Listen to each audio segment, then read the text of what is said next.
Olá, boa noite, queridos amigos, irmãos.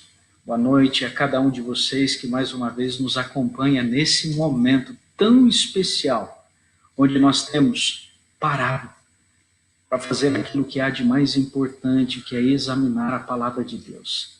Examinarmos a Escritura, porque nela nós encontramos a vida eterna. Obrigado porque você permite, através da rede social, que eu possa chegar até o seu lar, até o lugar onde você está. E mais do que tudo, meu desejo é poder chegar ao seu coração e transmitir a mesma alegria que Deus tem dado a mim e a minha família, fazer com que você também tenha essa alegria. Nós não podemos deixar de dar nossos abraços, nosso agradecimento. Estou vendo aqui a Adriana Vicentini entrando, Elisete, a Cida de Açúcar da Serra, o papai. Ai, que carinho eu tenho pelo irmão Silvestre, um grande abraço para vocês. Eu também quero registrar a minha alegria, porque hoje eu tenho tido a alegria de servir o Senhor na cidade de Tatuí. Então quero deixar um abraço muito carinhoso, muito especial para as igrejas quais eu tenho tomado conta nesse lugar especial. Então, você, nosso irmão, nosso amigo que nos acompanha na Igreja Central de Tatuí, na Igreja do Inocop, do Rosa Garcia, do Santa Rita, seja muito bem-vindo nesse momento especial, onde nós estamos aqui tendo uma série de estudos, cujo tema é a maior esperança. Tema este que está extremamente vinculado ao conteúdo do livro missionário do ano da Igreja Adventista do Sétimo Dia. Nós estamos utilizando esse momento para que a gente possa desfrutar desse conteúdo maravilhoso e nos prepararmos. Não sabemos ainda como será esse ano diante desse colapso, essa pandemia, como será a entrega desses livros. Mas nós já estaremos inteirados desse conteúdo maravilhoso. Estou fazendo hoje também um teste sem o microfone. Às vezes a gente tinha um ruído. Ander, estou te vendo aí chegando. Boa noite, querido. Muito bom tê-lo conosco mais uma vez.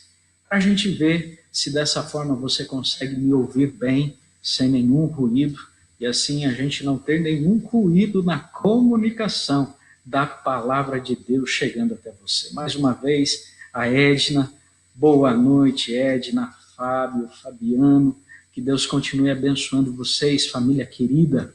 E nós vamos, portanto, hoje para o segundo tema, que diz respeito a um passeio pelo futuro. E sempre que a gente vai estudar a palavra de Deus, a gente deve pedir a orientação de Deus. Portanto, eu convido você nesse momento a curvar a sua fronte, onde você estiver, e se for possível, fechar os seus olhos para uma palavra de oração. Querido Deus, obrigado, Senhor, porque nesse período de reclusão, nós temos esses mecanismos, a rede social, onde nós podemos nos interligarmos para aquilo que há de mais precioso, juntos estudarmos a Tua palavra. Nós não estamos congregando, não temos ainda tido esta liberdade de nos reunirmos na Tua igreja, de maneira física, mas cada um de nós aqui representa a Tua igreja, nós somos a Tua igreja. Por isso eu quero pedir uma bênção especial sobre cada filho Teu que nos acompanha nesse momento. Que a bênção do Senhor chegue em cada lar, em cada lugar em que este Teu filho, nosso querido internauta, está nos acompanhando nesse momento. Que a paz do Senhor inunde o nosso coração e Teu Santo Espírito nos dirija nesse tema tão importante para a nossa vida. É o que nós Te pedimos com o perdão dos nossos pecados, em nome de Jesus. Amém. Ok? Mais uma vez, vocês que estão chegando, sejam bem-vindos. Estou vendo aqui o Rafael. Boa noite, meu querido. Meire, Mayara, sejam bem-vindos. O tema de hoje, como mencionei, um passeio pelo futuro. Conta-se que um casal depois de 115 anos de convívio, já não conseguiam mais viver juntos, chegando até a ataques. Bibi, por diversas vezes, começou a atacar o seu marido.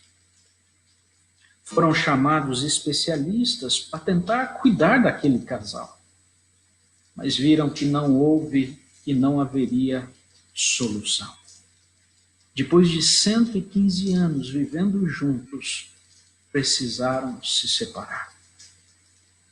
Esse foi um problema enfrentado por um zoológico na Áustria. Um casal de tartarugas centenárias, depois de um período de convívio, já não conseguiam mais olhar um nos olhos do outro, nem conviver no mesmo espaço. Sabe, queridos, diante disso eu quero extrair algumas lições com vocês. Nós estamos vivendo um período de isolamento social, mas onde deve existir o relacionamento vertical. E quando há o relacionamento vertical, aquele vínculo de relacionamento mais íntimo, a família, o lar, os moradores de um lar, poderão desfrutar pela presença de Deus de momentos agradáveis. Eu não sei como tem sido sua vida nesse momento. Todos nós reclusos em um lar, tendo nosso espaço físico, geográfico mais curto. Para alguns já é difícil não poder sair de casa, não consegue mais ficar dentro de casa. E as estatísticas dizem que o convívio, quando ele se torna intenso, em um período ainda mais ininterrupto, como estamos vivendo, facilmente, às vezes, podemos machucar e agredir as pessoas que estão à nossa volta. Quer um exemplo? Saiu algumas notícias pela internet. E nós vimos nesse período desta pandemia do coronavírus, em uma cidade específica da China, chamada Xi'an, capital de uma província, após passar esse processo de isolamento, é mencionado e registrado que o número de divórcio cresceu demasiadamente. Os cartórios não davam conta, porque nesse processo de vivenciar de maneira intensa, ininterrupta, ao lado do seu cônjuge, dos seus filhos, de familiares, de parentescos, o convívio se tornou algo muito difícil. E o que eu quero dizer com essa questão? Tudo isso está relacionado, ao tempo que estamos vivendo.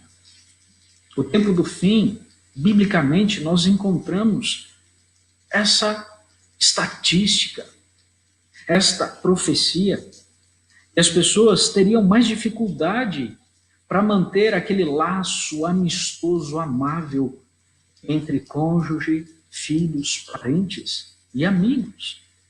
Para você ter certeza do que eu estou falando, eu não quero que você acredite em mim, mas naquilo que a palavra de Deus diz. Eu convido você a abrir a palavra de Deus no Evangelho de Mateus, no capítulo 24, e no versículo 12, que a gente possa, então, juntos, ver o que a Bíblia diz sobre isso. Enquanto isso, me permita aqui mandar mais alguns abraços.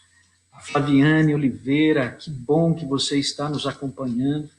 A Dani lá de Salto de Pirapora, que gostoso. Duas Danis, né? A Lima e a Marcelo. Que bom que vocês estão com a gente. A gente tem saudades de vocês. A Vera, da minha terra natal, Piracicaba, uma família muito especial para nós. Sejam bem-vindos. Mateus 24, 12, olha que o próprio Jesus nos disse. Ali é registrado. Eu vou só citar aqui o ponto culminante desse texto. Que se multiplicaria a maldade e o amor se esfriaria.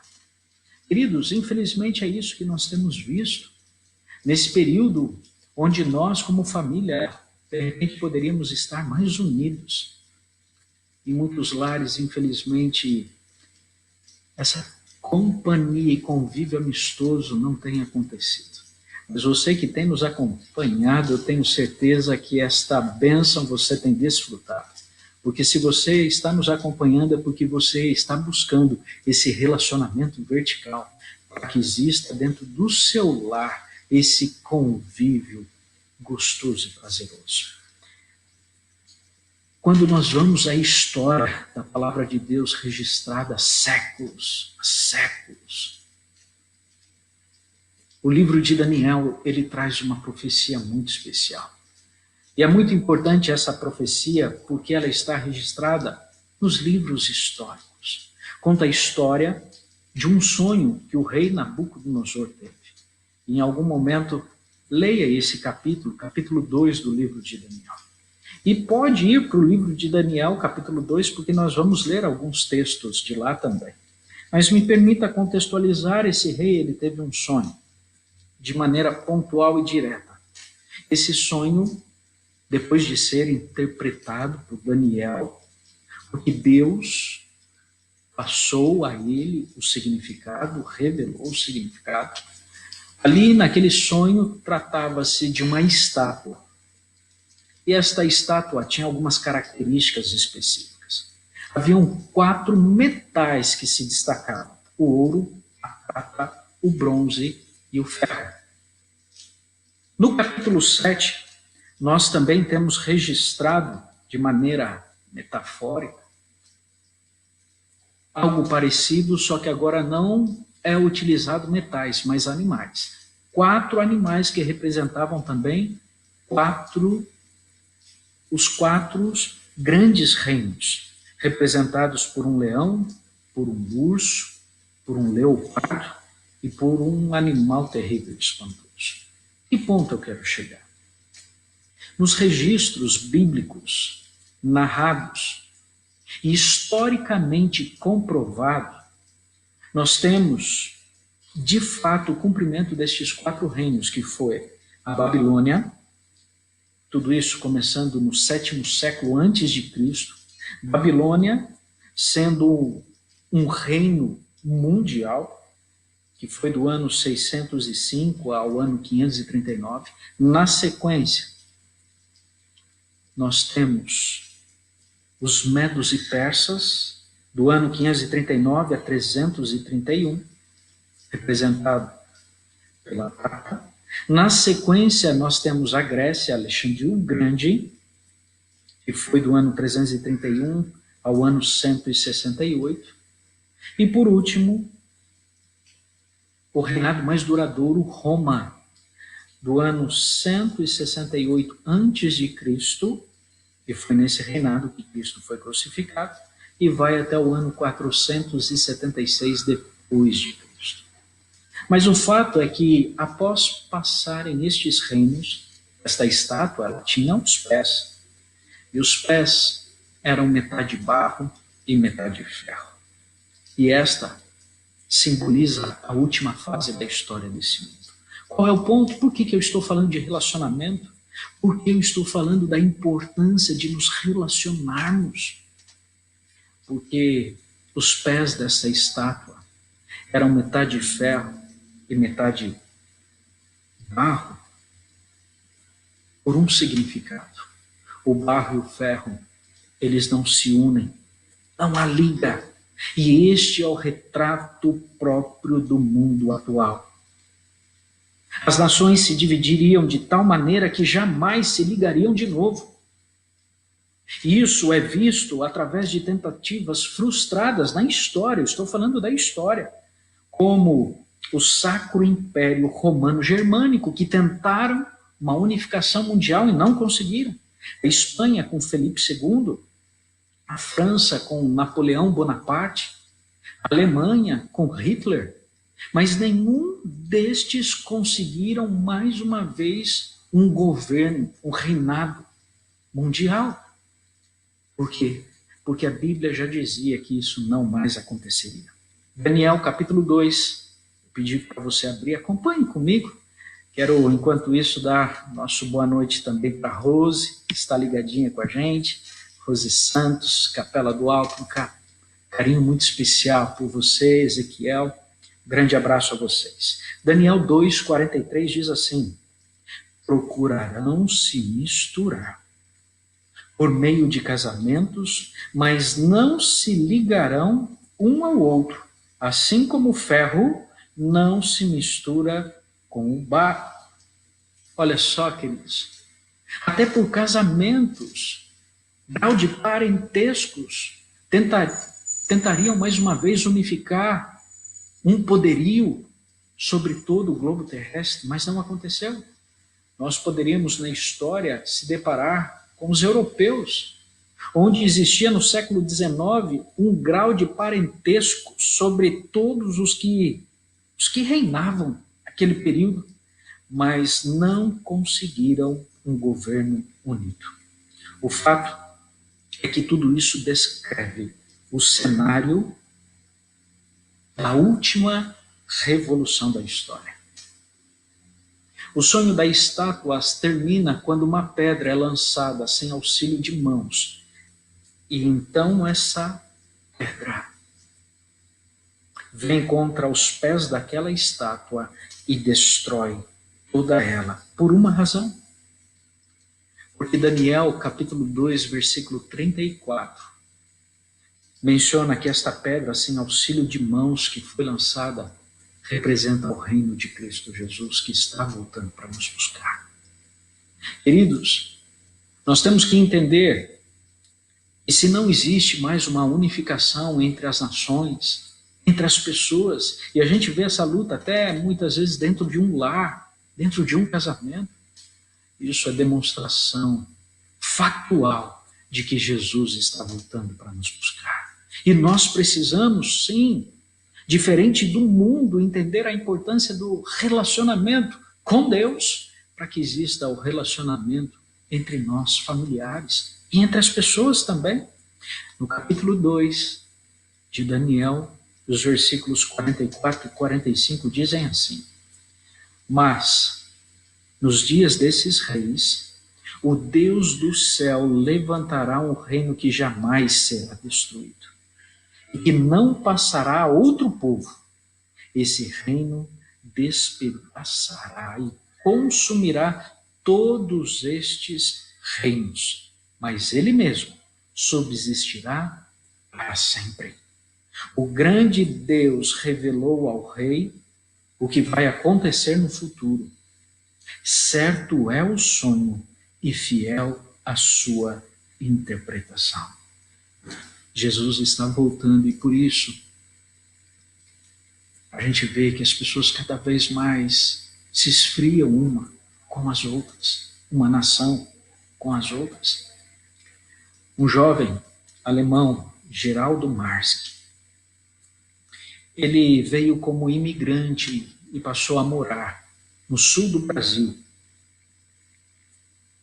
E um dia, no ano de 1939, ele recebe uma carta do seu irmão que continuava na Alemanha. E nessa carta, o seu irmão dizia para que ele voltasse para a Alemanha, porque Hitler pagaria todas as despesas daqueles que gostariam de voltar para a Alemanha. E no conteúdo desta carta, o irmão de Geraldo Marx coloca: irmão, venha, porque a Alemanha está vencendo e seremos um reino mundial. Mas é interessante porque Geraldo Marx era alguém que estudava a palavra de Deus. E por isso, louvado seja o Senhor, porque você está conectado conosco. Porque você está buscando a palavra de Deus, buscando ter Deus na sua vida, nesse momento em que muitas pessoas estão sem esperança, desconfortáveis, desesperadas. Na palavra do Senhor nós encontramos o alento, o conforto, a paz. E Geraldo Marx respondeu para o seu irmão que ele não iria, e por uma razão. Porque a palavra de Deus já dizia que não haveria nenhum outro reino mundial. Ele sabia do pé da estátua, do período da história que estava e que estamos vivendo. Ele disse que a Alemanha não se tornaria um governo mundial e por isso ele não foi. O tempo passou, a guerra cessou e o seu irmão foi morto em batalha. Você tem estudado a palavra do Senhor?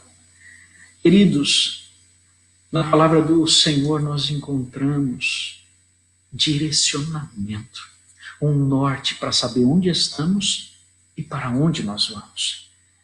O capítulo 2, portanto, confirma o que nós temos nos livros e nas literaturas da história.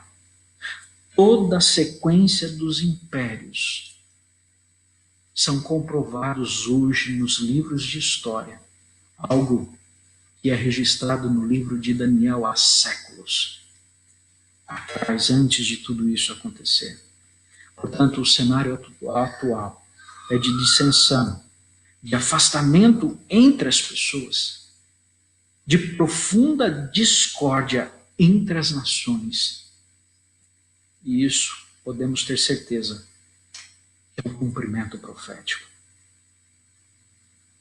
Mas, diante desse cumprimento, assim como é dito, aquela pedra que é lançada derruba todos os reinos anteriores, e agora sobrepuja sobre todos e por toda a eternidade, pois é o reino de Deus. Esse reino, a vinda de Cristo, é uma realidade e que vai reverter toda esta questão, fazendo com que a discórdia seja terminada e a união e o amor prevaleça. Jesus Cristo, ele serve como um imã para nos atrair. E assim o foi quando ele foi levantado na cruz, algo que ele mesmo já dizia antes de acontecer. No Evangelho de João, no capítulo 12, versículo 32, é dito pelo próprio Jesus: e eu, quando for levantado da terra, atrairei todos a mim. No decorrer da narrativa bíblica é dito que quando ele voltar, mais uma vez, ele atrairá todos os olhos para ele. Jesus é quem consola o triste, abriga o fraco, ampara o desesperado, ele cura o doente. Ele atraiu e continua atraindo até as crianças. Ele era firme com os princípios, porém amoroso, intenso, porém seguro. A sua vida dividiu a história. Ele entregou a sua vida para que eu e você hoje pudéssemos ter a certeza da salvação quando o aceitamos como Senhor da nossa vida. Quanto mais eu me aproximar de Cristo, mais eu me aproximo um dos outros. Eu gosto de utilizar de uma ilustração. Imagine comigo aqui um triângulo. Nesse triângulo, a base é formada por nós. Então vou utilizar aqui a figura de um casal. De um lado, um marido, de outro lado, a esposa. Nesse triângulo, no alto, está Jesus Cristo. À medida que o casal começa a buscar a Jesus, olha só, eu saí da base. Deixa eu ver aqui para acompanhar mais ou menos. Aqui. Eu saí da base. À medida que eu busco Jesus, quanto mais eu busco Jesus, mais eu fico próximo um do outro. É isso que Cristo quer para mim e para você. Isso seja no âmbito conjugal, no relacionamento com os filhos, com os parentes, com os amigos, de trabalho, vizinhos. Eu sei que estamos agora num momento de isolamento social, mas esse é um momento de trabalharmos dentro do nosso lar a figura de Cristo Jesus, sermos contrário ao que o mundo hoje tem manifestado, esse esfriar, esse se afastar um dos outros. Queridos, para que Cristo, ao vir em grande glória, termos nós como aqueles que estarão aguardando. Eu preciso hoje revelar e refletir Cristo Jesus. Aprendermos a não criticarmos e sermos mais bem-humorados. Entendermos que muitas vezes, diante de uma situação, nós temos que nos colocar na posição do outro, empatia, no lugar dele, para entender muitas vezes o porquê o outro agiu dessa forma. E quando isso acontece em nossa vida, eu me torno uma pessoa feliz. Por quê? Porque eu entendo que Jesus Cristo está habitando em mim e está me mudando. As minhas reações já não são mais as mesmas. E sabe, há uma grande diferença entre ação e reação. A ação, ela pode ser até premeditada. Vou fazer algo de bom, vou ajudar alguma pessoa. É uma ação. Agora, a reação, ela revela de fato quem nós somos. De repente, num trânsito, em uma fechada, um carro te fecha, a sua ação, a sua reação, melhor dizendo, ela começa a revelar quem de fato somos. E a nossa reação deve esboçar o amor glorioso de Cristo Jesus. Por quê? Porque Ele nos ama tanto, que Ele nos criou e nos deu uma linda promessa que irá voltar para nos buscar.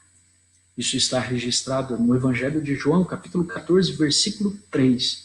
Ele foi preparar um lindo lugar, mas que Ele voltará para nos buscar, para que onde Ele esteja, nós estejamos também. Para que eu e você possamos conviver com Ele a eternidade toda. Queridos, nesse período agora, onde estamos em quarentena, é um momento de trabalharmos a nossa vida pessoal e o nosso casamento, a nossa vida familiar, nosso convívio com os filhos, para que eles entendam e queiram participar do céu. Um colunista, Sidney Harris, registra a história que certo dia, caminhando com o seu amigo, indo em direção a uma banca de jornais, diz o relato que quando ali chegaram, o seu amigo cumprimentou amavelmente aquele jornaleiro, mas a atitude do jornaleiro foi ríspida, de maneira grosseira, e mesmo assim ele continuou em paz, tranquilo, deu o dinheiro, pegou o jornal que praticamente foi jogado por aquele jornaleiro e disse àquele jornaleiro: um bom final de semana para você. Cortês, amável e sério. Sidney, ao caminhar alguns passos com seu amigo, o faz uma pergunta: o jornaleiro é sempre assim com você? E então seu amigo diz: infelizmente, ele sempre é assim. Mas ele, sendo sempre assim com você, por que você continua sendo cordial, amável com ele? E então ele deu uma resposta muito importante para mim e para você. Ele disse assim: porque ele, o jornaleiro, ele não vai decidir como vou reagir. Queridos, esse é um momento de nós refletirmos na nossa vida pessoal, no nosso convívio familiar. Porque assim, como vemos numa jornada pelo futuro registrado na palavra de Deus, vivemos os últimos dias da história dessa terra. O amor se esfriaria, nação contra nação, as pessoas se isolariam. Mas esse contexto mostra que Jesus está voltando. E como Jesus está voltando, o meu foco deve estar em Cristo Jesus. Me permita ler uma citação que achei fantástica e deixei registrada na minha Bíblia. Essa citação foi colocada por Norm Guy, PhD, ele que escreveu a lição da escola sabatina do segundo trimestre do ano de 2018, cujo tema da lição toda, tema geral, era preparação para o tempo do fim. Olha que tremendo o que este autor escreveu na introdução da lição. Com tantos acontecimentos mundiais, manchetes e teorias sobre o fim, é fácil nos desviarmos, concentrando-nos nas coisas que, em nossa compreensão, levarão à vinda de Cristo. Em vez, olha o detalhe agora, presta atenção, em vez de focalizarmos o próprio Cristo, o único que é essencial para a nossa preparação. E tremendo isso, queridos. Muitas vezes nós estamos ligados aos eventos, às teorias, aos sinais, e perdemos o foco da essência, Jesus Cristo. Jesus está voltando, é fato. As coisas apontam para isso. Mas não procure os detalhes. Não procure no enredo da história cada detalhe como prenúncio e fique focado nisso. Esteja focado em Cristo Jesus. Por quê? Porque com isso estaremos preparados para quando Ele voltar.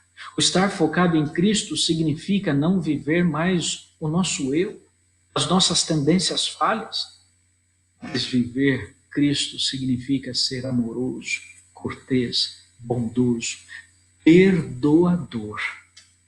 E eu convido você nesta noite a colocar a sua vida nas mãos de Cristo.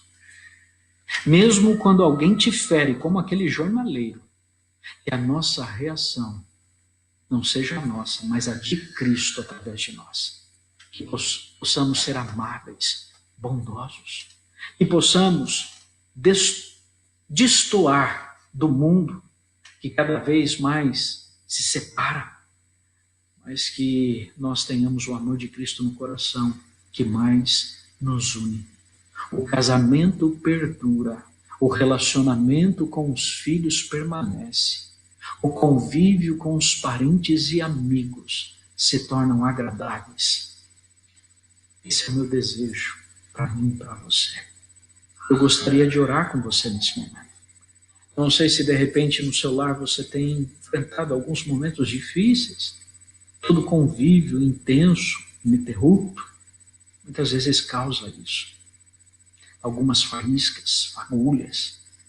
Mas eu quero dizer que tudo isso, todo esse momento, porque nada foge da permissão de Deus, está servindo para lapidar o seu povo, que estará em pé naquele grande dia quando Ele voltar.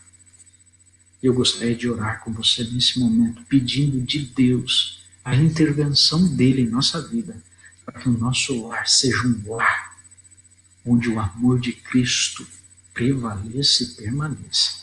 E quando acabar essa quarentena, poderemos levar para a sociedade este amor que Cristo colocou em nosso coração. Eu espero que você tenha esse desejo também. Se você puder nesse momento, eu convido a fechar os seus olhos, a curvar a sua fronte. Eu quero colocar a sua vida nas mãos de Deus. E quero colocar minha vida mais uma vez e de minha família nas mãos de Deus. Querido e bondoso Deus, a história revela que o afastamento entre as pessoas, o amor se esfriando, os casamentos se dissolvendo, são sinais do teu regresso. Essa quarentena, Pai querido, tem servido para peneirar, para preparar aqueles que farão parte da herança eternal, da eternidade ao teu lado. Em muitos lugares, a quarentena tem, mais do que nunca, separado casais, famílias, relacionamentos. Mas que essa quarentena em nossa vida, em nosso lar, sirva para nos unirmos com o Senhor, que nos fará unirmos uns com os outros. Nos ajude, portanto, Pai, através da ação do Espírito Santo, mesmo quando, em algum momento, alguma palavra um tanto quanto mais dura, áspera, nos atingir, que possamos nos calar. E se respondermos, sejam as palavras do Senhor através de nós. Porque a tua palavra diz que a palavra branda, ela tira o furor de qualquer lugar. Ajuda-nos, Pai, a sermos instrumentos teus. Abençoe nesse momento os nossos lares, o nosso casamento. Abençoe, Pai, o nosso relacionamento com os filhos, entre os irmãos, entre os familiares, sogro e sogra, nora, genros. Que o nosso lar, Pai, seja um lar que está sendo preparado para quando o teu filho voltar para nos buscar, estarmos todos juntos e unidos, para assim prevalecermos por toda a eternidade. Por isso, Pai querido, nesse momento eu quero pedir uma bênção especial sobre cada internauta, cada filho teu que está nos acompanhando nesse momento. Se eles têm enfrentado esta luta, Pai, em nome de Jesus, que este seja o momento em que estas contendas possam sanar, em que a tua paz possa imperar, e que seja um convívio deleitoso e prazeroso por uma única e exclusiva razão, porque o Senhor será o foco da nossa vida. O sermos igual a Cristo significa estar com Cristo a todo instante, a nossa mente ligada ao Senhor. Que a gente não perca o foco de vista, olhando para os sinais e perdendo Cristo Jesus como a essência de tudo para a nossa vida. Perdoa-nos, fica conosco em nome de Jesus. Amém. Que Deus te abençoe e que possamos, na quarta-feira, nos encontrarmos mais uma vez. Estou vendo aqui mais alguns que entraram. Márcia Rocha, grande abraço. Jorge Luiz, Marcinha, Lusca, meninas, um grande abraço. Fernanda, Luciano, grande abraço a vocês. Que Deus abençoe todos vocês. É o meu desejo, a minha oração. Deus lhe abençoe. Tchau, tchau.